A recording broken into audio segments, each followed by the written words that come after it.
Hello, I'm Russell Hanabusa, founder of the Dozy. We make life better by identifying harmful people. The team is myself and my wife.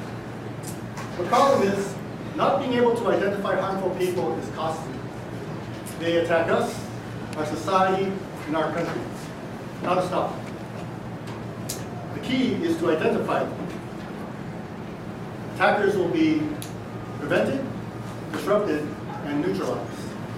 But what could do this? What could identify all these harmful people? It would have to be powerful, revolutionary, and it is. The solution is the SkinSampler device.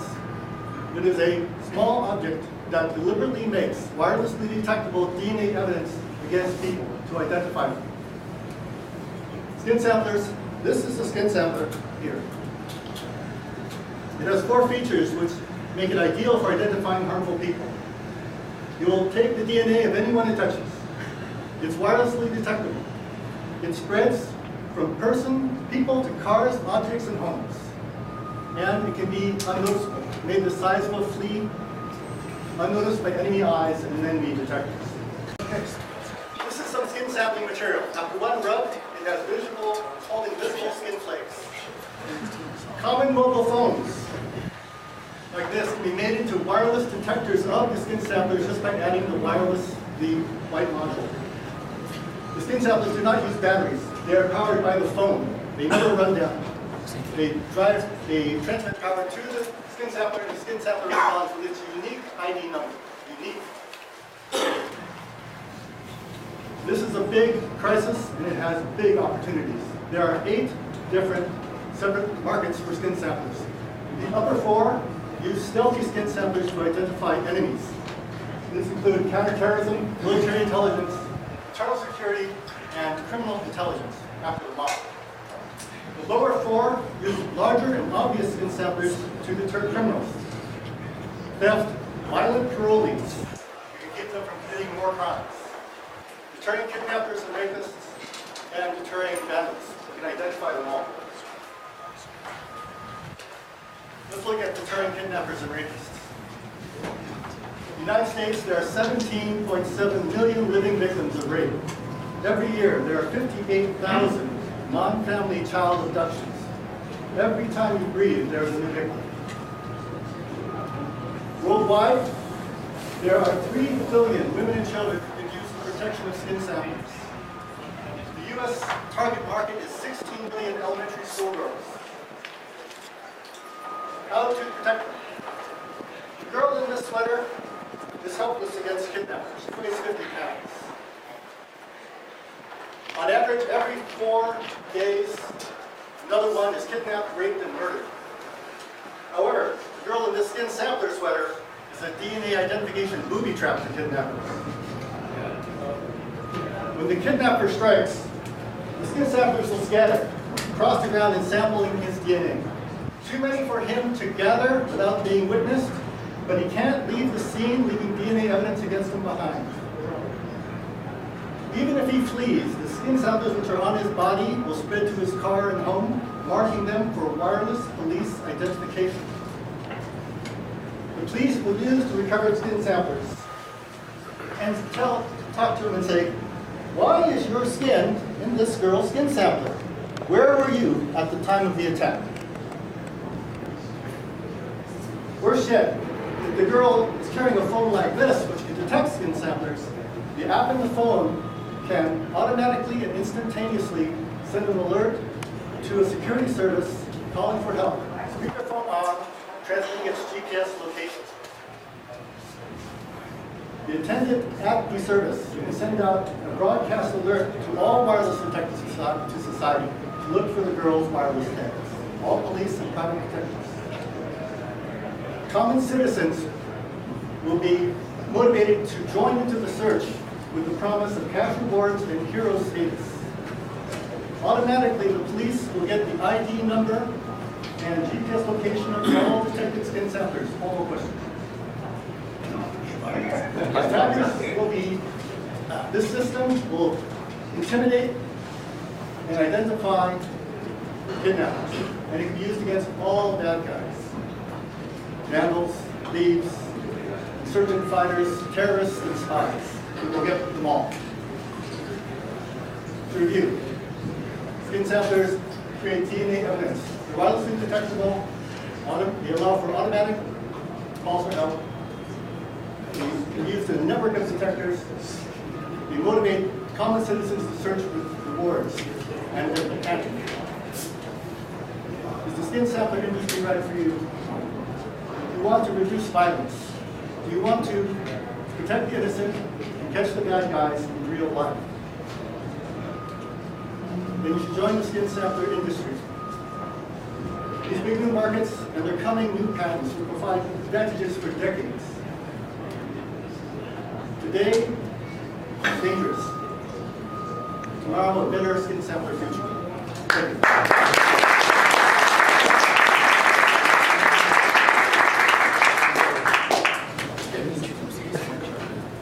Yes, sir. Very interesting value proposition. You've certainly done a good job demonstrating where the need fit here. Are you saying the device that you have plugged into your smartphone will actually, are you saying the device you have plugged into your smartphone can analyze DNA on the fly and match it to a DNA database? We're much cheaper than that. We don't analyze DNA. We just, like, you scratch yourself with your fingernails have now DNA sampled you. We just hold it, but we're wirelessly detectable, so those in authority can actually recover it and then sequence it. Yes, sir. So, if I understand it correctly, you put these on a sweater. The rapist grabs the sweater, they fall down on the floor. What are you then tracking? The ones that are on the floor that have the skin samples, or the ones that are on the sweater? Actually, it's more than that. All of these will have a sequence of numbers. Each one's unique. There's a sequence of numbers. Maybe a girl has 1,000, 2,000. There'll be some of them on the ground. There'll be some of them still on her. She takes her and throws her in the car trunk. Now they're spreading in the car trunk. There's some on his clothes. He sits in the car, gets on the floor, he runs into the house, it's now in the house. So the footprint just gets bigger and bigger and bigger, and everyone's phone can detect it. And they're motivated by cash to do it. Yes, sir. So did you say you have patents for this technology? Yes. At what stage? Granted. What's that? Granted patent.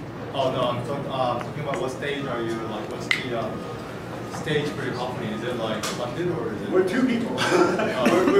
we're moving it out. Right? So you're looking to get funded and then get it big, or? Yeah, and partners and licensees. As I said, there's several markets here which will, by ourselves, will never touch.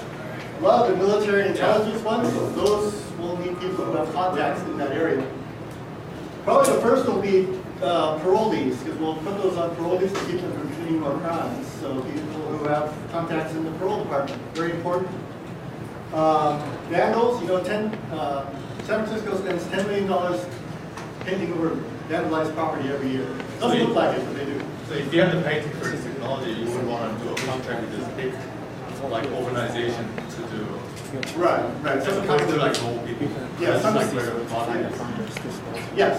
agreement leveraging the patent.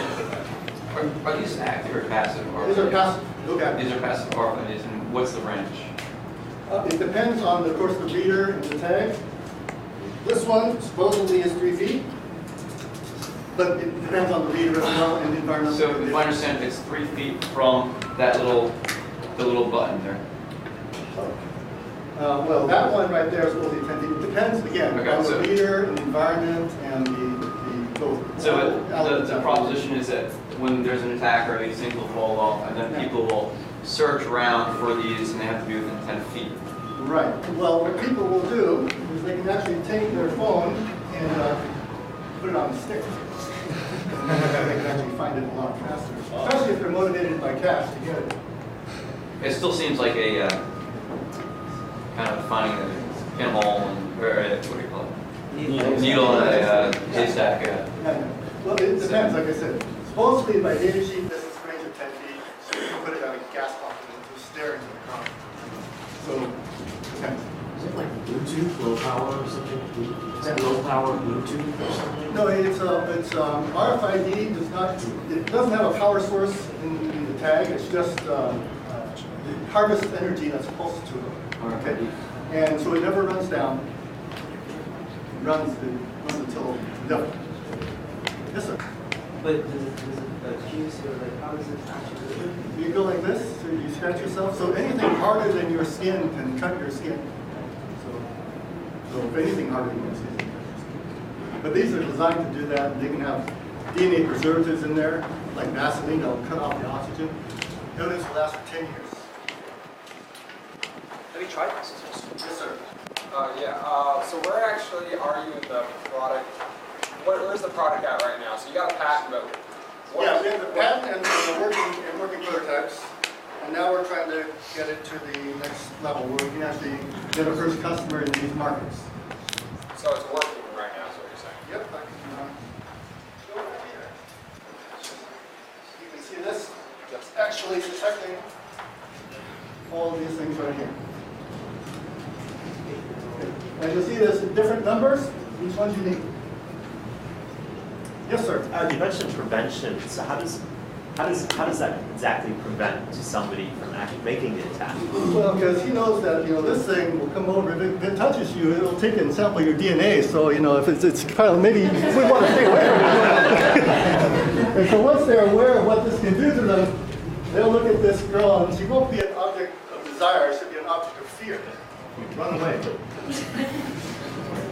I thought you said that's kind of a discrete thing, though. It can be either discrete or obvious. Depends on depends what you want to do. If you want to deter them, make it obvious. If you want them to be sampled and not know about it, then you make it really tiny. Yes, sir. Right, but how are you selling it? Meaning, like, do you sell it as one little circle, or do you sell it?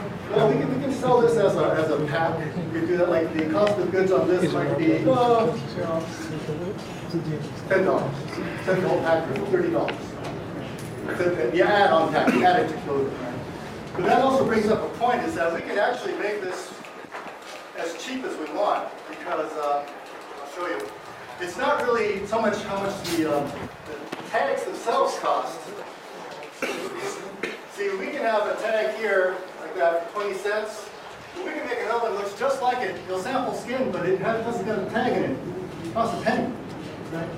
So that means that we can play with the percentage of RFID tags in that set, right?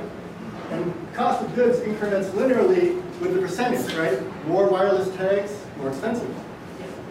But we can reduce it all the way down to 0, and it'll look the same. So the kidnapper doesn't know.